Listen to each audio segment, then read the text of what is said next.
Bonjour à tous, nous poursuivons avec la deuxième Mishnah du premier Pérec.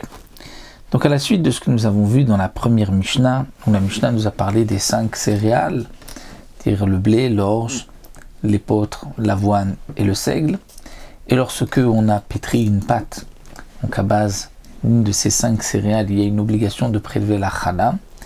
La Mishnah continue, nous dit, sur ces 5 céréales, Aochel mem kazait matzah bepesar yatsaïd echovato.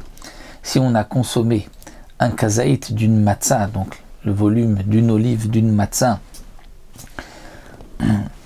à Pessah, qui était fabriquée, donc cette matzah, à base d'une de ces 5 céréales, yatsa yede chovato, on s'est acquis de notre obligation. Puisque, nous dit le Barthénora, on apprend du pasouk, tu ne mangeras pas de chametz, mais tu mangeras de la matzah. De là, on apprend tout ce qui peut devenir chametz, on peut accomplir notre mitzvah de matzah. Et il n'y a que ces 5 choses-là qui peuvent devenir chametz. Et donc c'est avec seulement une de ces 5 espèces que l'on peut accomplir la mitzvah de matzah. Si on prend du riz par exemple, on ne peut pas accomplir une matzah à base de riz, on ne peut pas accomplir sa mitzvah de matzah étant donné que le riz ne fermente pas, il n'est pas non plus chametz. Donc ici la Mishnah vient nous dire, celui qui consomme un kazaït matzah bepesach, mehem, c'est-à-dire d'une de ces 5 espèces, yatsaïd chovato, il s'est acquitté de son obligation, donc le premier soir de Pessah.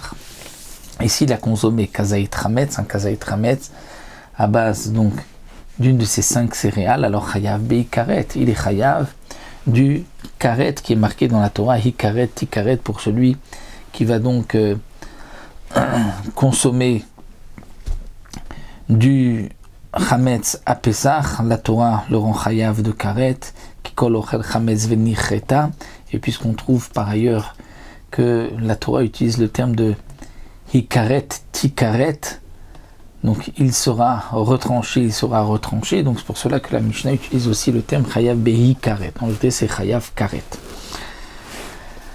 Nitarev echad mem bechol haminim, s'il y a une de ces 5 espèces qui s'est mélangée dans d'autres aliments, arrêté au verbe à Pessah, on transgressera à Pessah s'il y a une de ces 5 céréales, donc chametz mélangée, comme dit le Barthénora dans le fameux Kutachababli Sacharamadi, c'est-à-dire il y avait une sorte de pain Kutachababli de Babel qui était fabriqué à base de vieux pain, de lait, etc.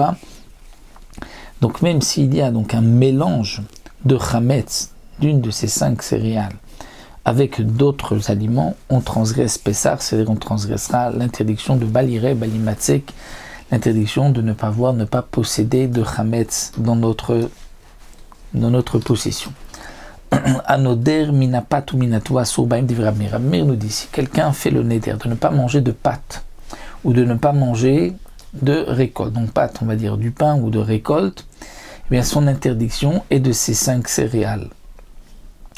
Parce que pâte et tvoa, c'est uniquement d'après Amir les 5 céréales. Mais il pourra manger d'autres pains si ces pains sont fabriqués à base de riz par exemple, ou d'autres légumineux.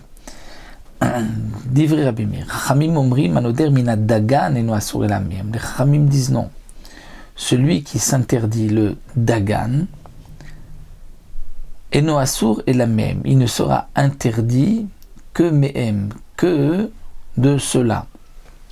C'est-à-dire que pour les Chachamim, celui qui s'interdit du dagan n'aura l'interdiction que de ces 5 céréales. Parce que pour les Chachamim, dagan, c'est la récolte. La récolte, c'est seulement une de ces 5 céréales. Mais pour Rabbi Meir, comme le précise donc Barthénora, si quelqu'un a fait le neder de ne pas consommer quelque chose qui est mina dagan, la Rabbi Meir pense qu'il aura même l'interdiction donc de consommer des légumineux ou d'autres sortes de dagan comme du riz, parce que dagan signifie pour Rabbi Meir ce qui se met en tas, un digoun, dagan. Donc ça c'est la marloquette que nous voyons ici entre Rabbi Meir et Chachamim concernant le dagan, c'est-à-dire que pour Rabbi Meir, la Mishnah précise pâte et tevoa, ce n'est que de ces 5-là, mais dagan, les autres aussi, les kitniotes, les légumineuses, font aussi partie du dagan. Et les chachamim disent non, même celui qui est noder mina dagan n'a d'interdiction que les 5. Bien sûr que pour les chachamim, mina pat ou mina tova, c'est aussi uniquement les 5 céréales. Vechayavim bechala ou bemaasrot. Donc il y a une obligation pour donc ces 5 céréales de afrachat chala, prélever la chala, et aussi donc les maasrot, les prélèvements de maasrot, donc maaser rishon, mais aussi donc la trouma gdola, tous les prélèvements, comme nous l'avons vu dans Masechet Trumot et Masechet Maasrot, il y a une obligation sur ces 5 espèces. Et donc cette obligation est aussi Minatora, puisque Minatora, l'obligation n'est que sur Dagan, la récolte de Trumot ou Maasrot, et sur le raisin et les olives.